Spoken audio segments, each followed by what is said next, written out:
नेहा, तू मेरी बड़ी बेटी है। तुझसे मुझे सबसे ज्यादा आस है। तू जानती है कि हमारे गांव में फिर नगर में अब कोई काम नहीं बचा, इसलिए मुझे बाहर जाना ही पड़ेगा। लेकिन माँ, जब आप शहर चले जाएंगी तो तनीषा की देखभाल कौन करेगा? वो तो आपके बिना एक पल भी नहीं रह सकती। यही तो मैं कह रही हूँ बेटा, मैं तुझसे तनीषा को संभालने की बात कर रही हूँ। तू ही उसकी दूसरी माँ है, ये मत भूलना। माँ प्लीज शहर मत जाओ, हम भूखे रह लेंगे, लेकिन आपको खोना नहीं चाहते। आप ही तो हमारा सहारा हो। नेहा, मैं ये कदम मजबूरी में उठा रही हूँ बेटा। तेरे पापा के जाने के बाद मैंने तुझे और मनीषा को पालने के लिए हर कोशिश की, लेकिन अब तुम्हारा भविष्य सुधारने के लिए मुझे बाहर निकलना ही होगा। माँ, जब तक आप शहर में होंगी तब तक मैं दीदी के पास रहूंगी। हम दोनों मिलकर एक दूसरे का ख्याल रखेंगे। अब मेरा मन हल्का हो गया। मेरी दोनों बेटियां समझदार हैं। अब मैं निश्चित होकर शहर जा सकती हूँ। अगली सुबह कमला शहर चली जाती है।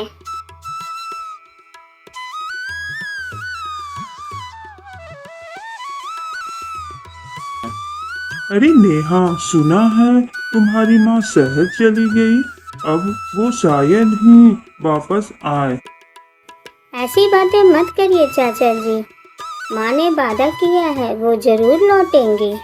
बेटा, दुनिया बहुत बेरहम है। कई बार औरतें शहर जाकर नया जीवन शुरू कर लेती हैं। अब तुम्हारा सहारा कौन है? हम खुद सहारा हैं।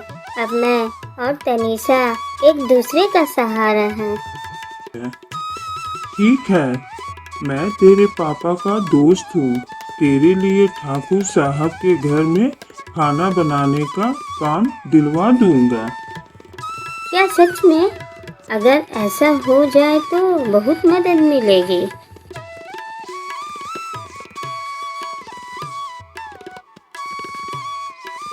प्रकाश जी, आप सुबह सुबह किसे लेकर आए हैं? यह नेहा है। इसके पिताजी मेरे अच्छे मित्र थे। घर में हालत बहुत खराब है। यह आपके यहाँ रसोई का काम करना चाहती है। ओहो, तो काम करने आई हैं। फिर ठीक है, लेकिन ध्यान रहे ठाकुर साहब खाने में बहुत चूजी हैं।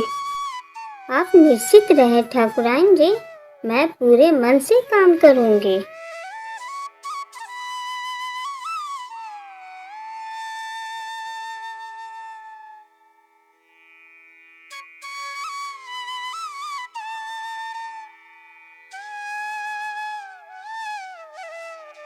दीदी, तुम कहाँ थी?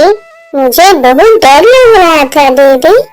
तनीषा, मैंने ठाकुर साहब के यहाँ खाना बनाने का काम शुरू कर दिया है। अब घर में थोड़ा लेट पहुँचूंगी। तो अब मैं अकेली कैसे रहूंगी? अब तू बड़ी हो रही है, थोड़ा जिम्मेदारी लेना सीख।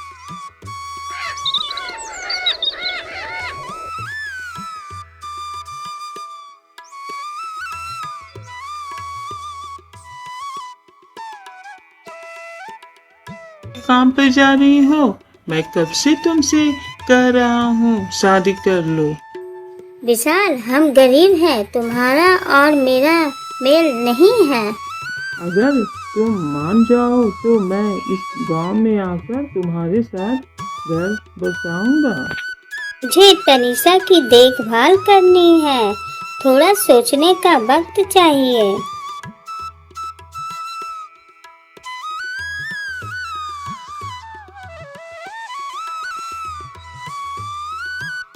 नेहा तो बहुत गुमसुम दिख रही है, क्या बात है?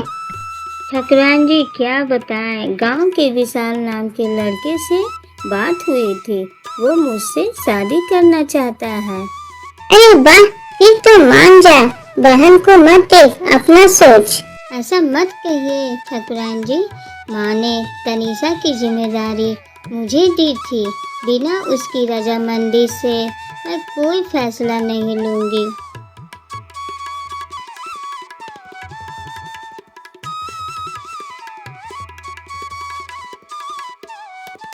तनीषा, क्या मैं शादी कर सकती हूँ?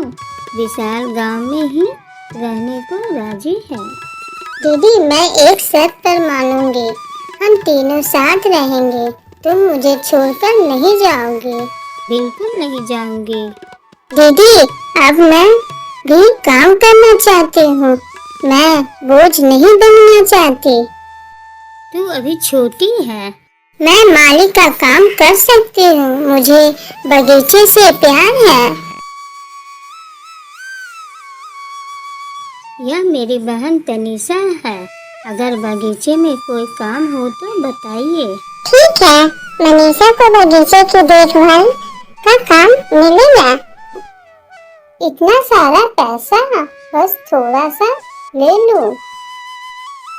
नेहा उसे देख लेती है।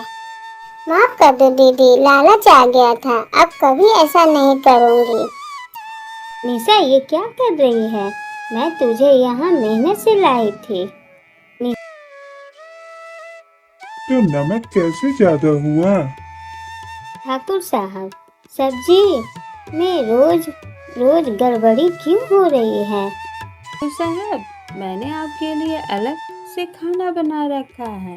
कोई इस सब्जी में छेड़छाड़ कर रहा है। मैंने तनीषा को रंगे हाथ पकड़ा था पैसे चुराते हुए। अब वह खाना बिगाड़ रही है ताकि मैं नौकरी छोड़ दूं। दीदी, गलती हो गई, माफ कर दो। अब तनीषा इस घर से निकल जाए वरना पुलिस बुलाऊंगा। नेहा, तू मत जा, तू हमारी असली मददगार निकली। अब तुम ही यहाँ की अस्थायी रसोइया होगी।